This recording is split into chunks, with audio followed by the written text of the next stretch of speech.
Doa. Tuhan Yesus, Tuhan yang kami cintai, yang kami kasihi, terima kasih atas kesetiaan-Mu yang tidak berkesudahan. Tuhan, kami memasuki kitab Wahyu pasal yang ke-7. Tuhan, rahmatilah kami agar semakin hari semakin mengerti apa yang dikatakan Roh kepada jemaat. Tuhan, biarlah juga teman-teman yang belum bisa hadir, kalau kami bisa sama-sama saling menyadarkan, menguatkan bahwa kami adalah milik-Mu, Kau adalah milik kami. Terima kasih Tuhan, kami berdoa. Amin. Oke, selamat malam semua. Kita akan baca ya. Baca dulu, nanti baru kita akan sharing dan tanya ya kalau ada kesempatan. Oke. Pasal 7 ayat 1 sampai 17 kita baca sama-sama dulu ininya ya, topiknya ya. Oke. Visi yang disisipkan di antara meterai ke-6 dan ke-7. 144.000 orang dari 12 suku diperintahkan. Amin. Oke, ayat 1. Setelah itu aku melihat 4 malaikat berdiri pada keempat penjuru bumi, dan mereka menekan 4 angin bumi, supaya jangan ada angin bertiup di darat, atau di laut, atau di pohon-pohon. Aku melihat seorang malaikat lain muncul dari tempat matahari terbit. Ia membawa meterai Allah yang hidup, dan ia berseru dengan suara nyaring kepada keempat malaikat yang ditugaskan untuk merusakkan bumi dan laut. Janganlah merusak bumi atau laut atau pohon-pohon sebelum kami memeteraikan hamba-hamba Allah kami pada dahi mereka. Amin. Amin. 4.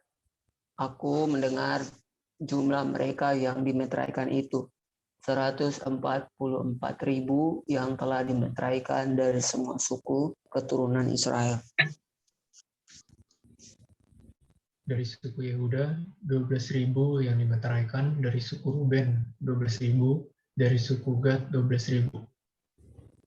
Dari suku Asher, 12.000, dari suku Naftali, 12.000, dari suku Manasye, 12.000. 7. Dari suku Simeon, 12.000, dari suku Lewi, 12.000, dari suku Isakar, 12.000. Dari suku Zebulun 12.000, dari suku Yusuf 12.000, dari suku Benyamin 12.000. Wah, suatu kumpulan besar Orang banyak memuliakan Allah dalam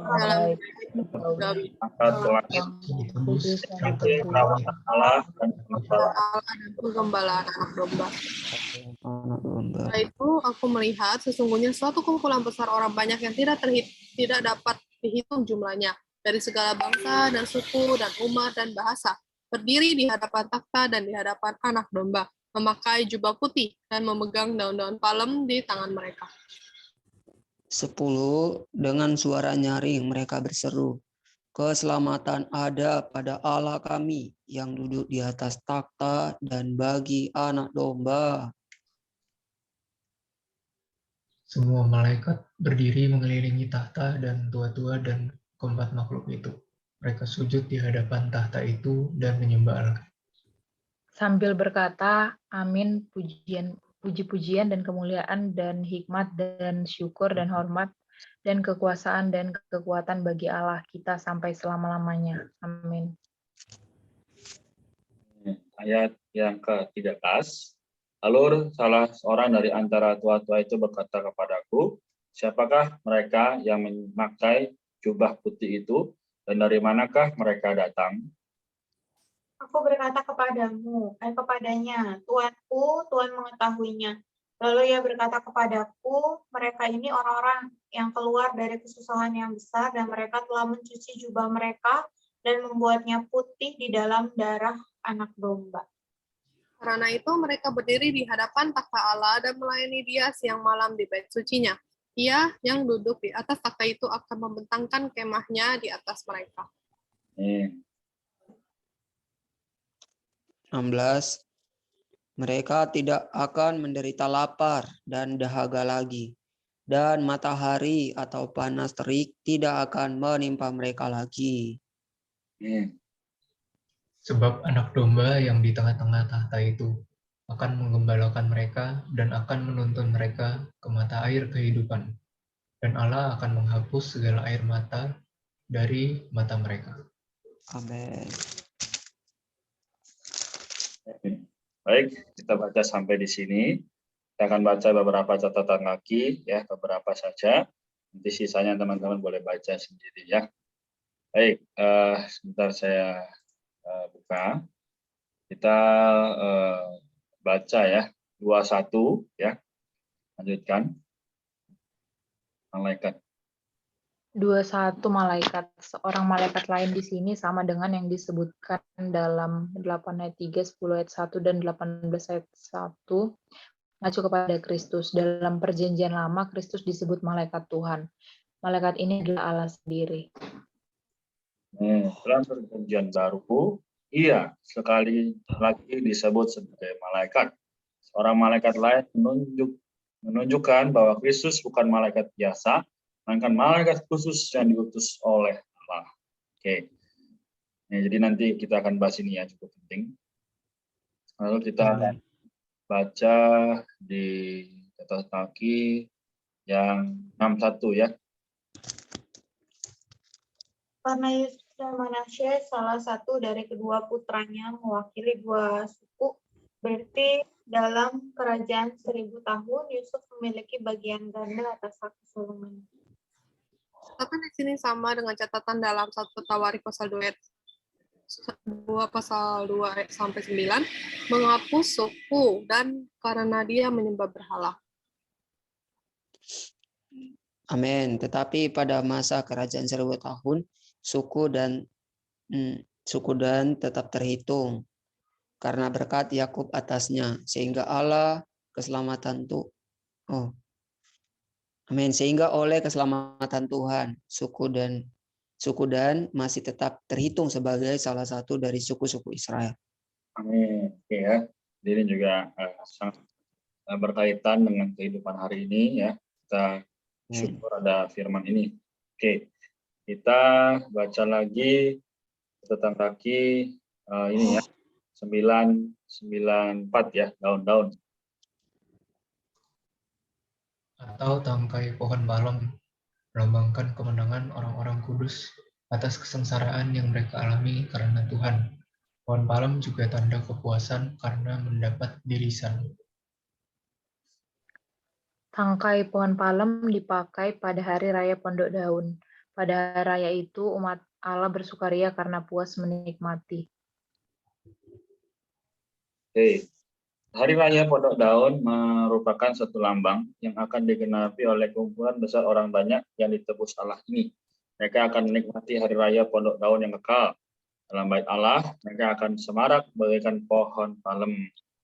Oke, puji Tuhan ya. Sekali lagi kita akan baca catatan kaki yang terakhir di sini ya. Oke, 17:2 ya, yang lain boleh baca sendiri.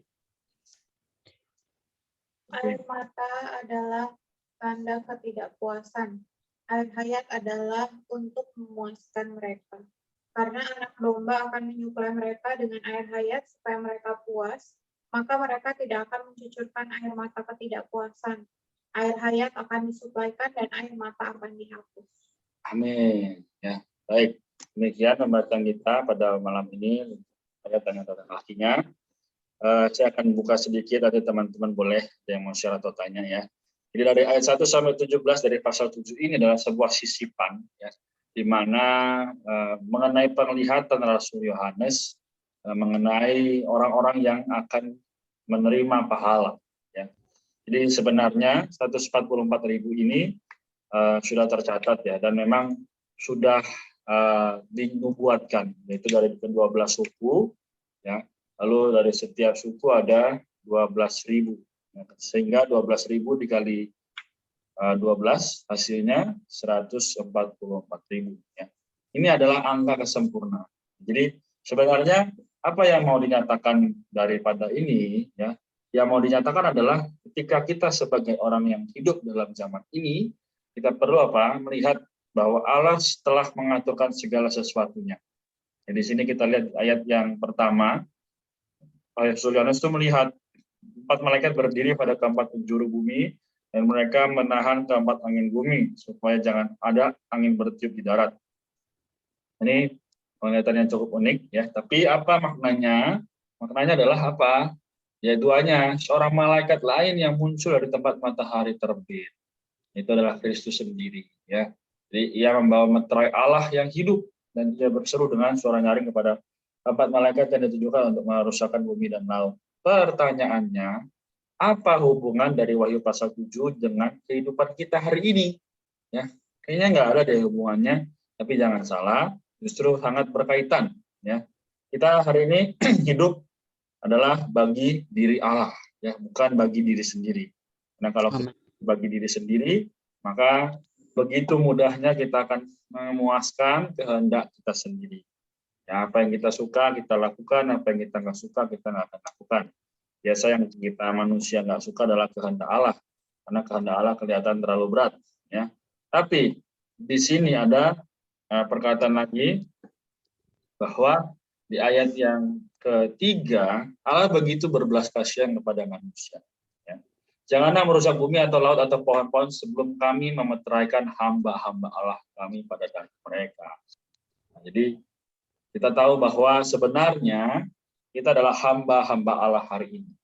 Tapi tidak menutup kemungkinan ada juga yang tidak sadar atau bahkan tidak mau tahu acuh tak acuh, ya, sehingga dalam penghidupannya tidak lagi menampilkan Allah, tapi justru ya apa yang mereka sukai, apa yang mereka senangi, hawa nafsu apapun diikuti. Tapi teman-teman malam ini, semua kita yang hadir juga kita berdoa teman-teman Kefas yang lain, mereka bisa diselamatkan. Oke, lalu kita lihat lagi, ya saya langsung lompat saja di ayat 9, dikatakan, sungguhnya suatu kumpulan besar orang yang banyak yang tidak dapat dihitung jumlahnya, dari segala bangsa dan suku dan umat dan bahasa. Nah, ini jadi semua ya, semua umat manusia berdiri di hadapan tahta Anak Domba. Ya. Nah, jadi ini adalah kondisi nanti ketika kita sama-sama dengan kaum beriman lainnya dari seluruh bumi, kita bisa melihat bahwa banyak orang akan melayani Allah. Ya. Di hari ini kalau kita mau melayani Allah, ya sebenarnya sederhana. Kita membaca Alkitab itu sudah melayani Allah. Kita berdoa juga sudah melayani Allah. Nah, tapi jangan hanya untuk diri sendiri, tapi justru kita bagikan kepada yang lain, ya. Baik, amin. Saya rasa saya buka sampai di sini. Apakah ada yang mau share atau bertanya? Nanti kalau sudah, kita tutup ya. Saya akan akhiri dengan beberapa kata. Amin. Dari Rika, Eva, Aksel atau Time.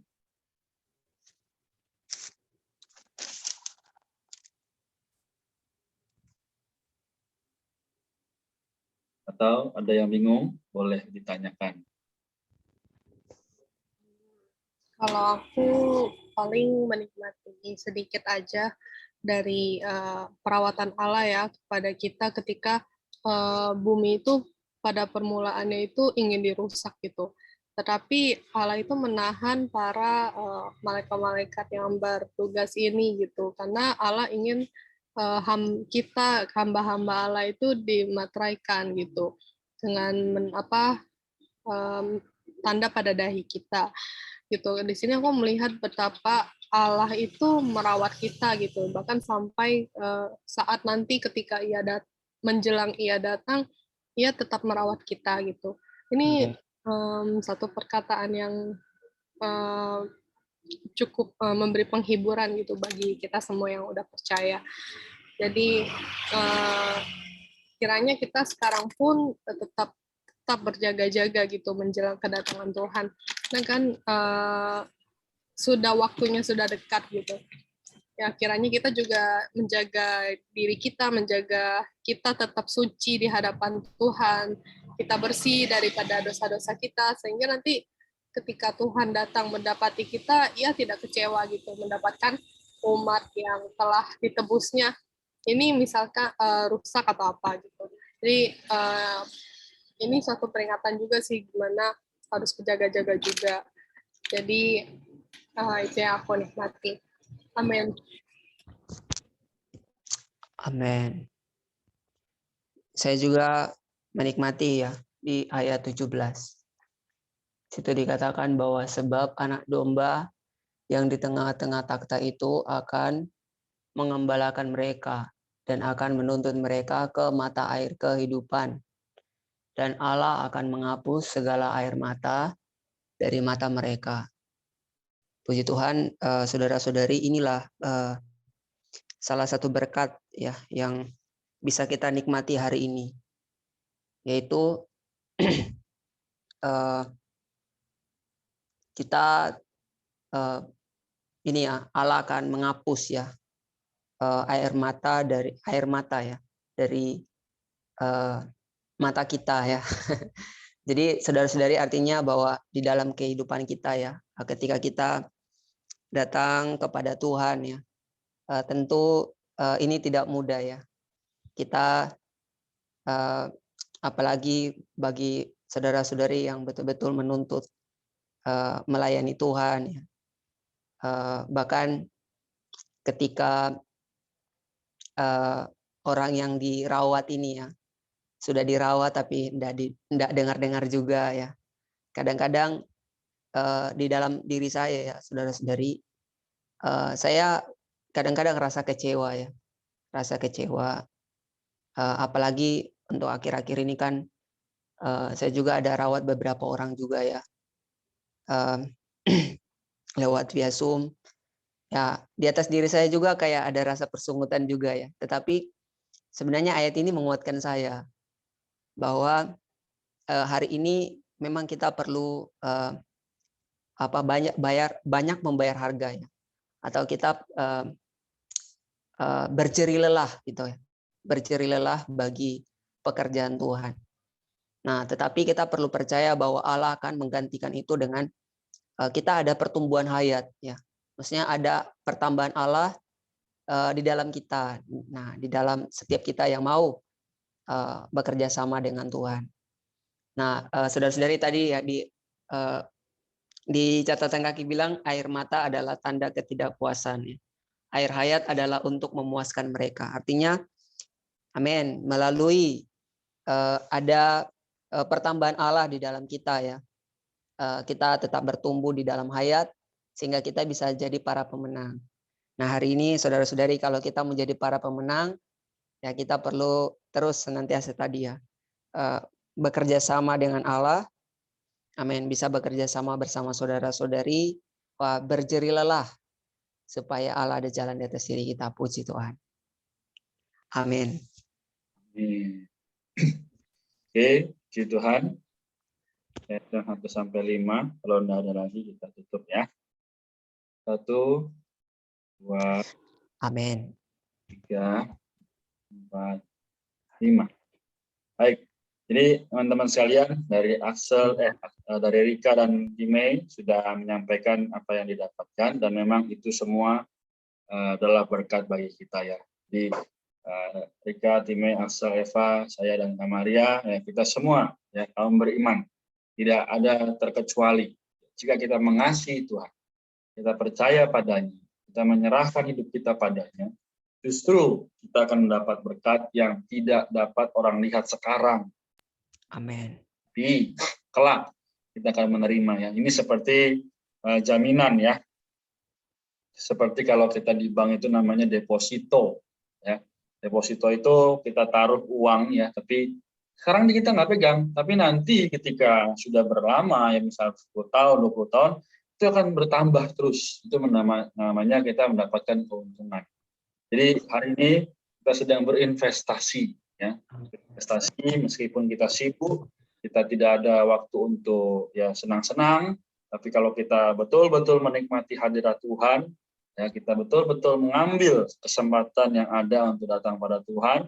Misalnya hari ini di jam segini, teman-teman kita yang lain sedang melakukan ya hal-hal yang bukan berhubungan dengan Allah, tapi kita sedang menabung, justru ya nanti kita akan menerima pahala, dan yang lain yang tidak melakukannya akan menerima ganjaran. Ya, ini adalah keadilan benaran Allah ya.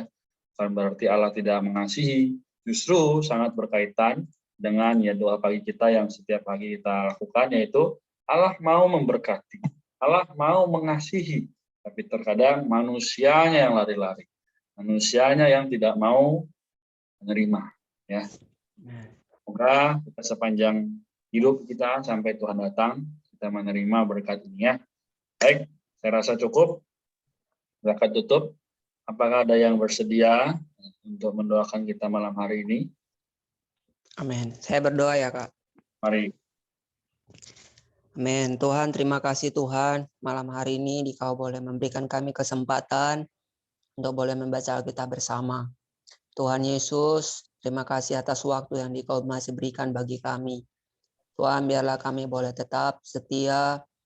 Oh, Tuhan mau mengejar kesempatan untuk dapat mengejar Dikau lebih banyak, agar Dikau makin tergarap di dalam kami. Tuhan, berkati kami semua yang hadir malam ini. Tuhan, agar kami makin mengasihi firman-Mu. Tuhan, kami berpegang teguh pada firman sampai Dikau datang kali yang kedua. Tuhan, berkatilah kami semua, juga berkati Kak Ray bersama Kak Maria. Tuhan, biarlah kami tetap setia. Oh, biarlah tekun senantiasa. Tuhan, ingat juga teman-teman kami yang belum sempat hadir. Tuhan, Dikau berkati waktu-waktu mereka sehingga tidak terbuang sia-sia bagi dunia. Tuhan, biarlah ke depan kami boleh berkumpul bersama, kami boleh saling menguatkan satu dengan yang lain. Terima kasih Tuhan, di dalam nama-Mu kami berdoa. Amin. Amin. Baik, terima kasih Timei ya. Juga kita bersyukur atas kasih-Nya.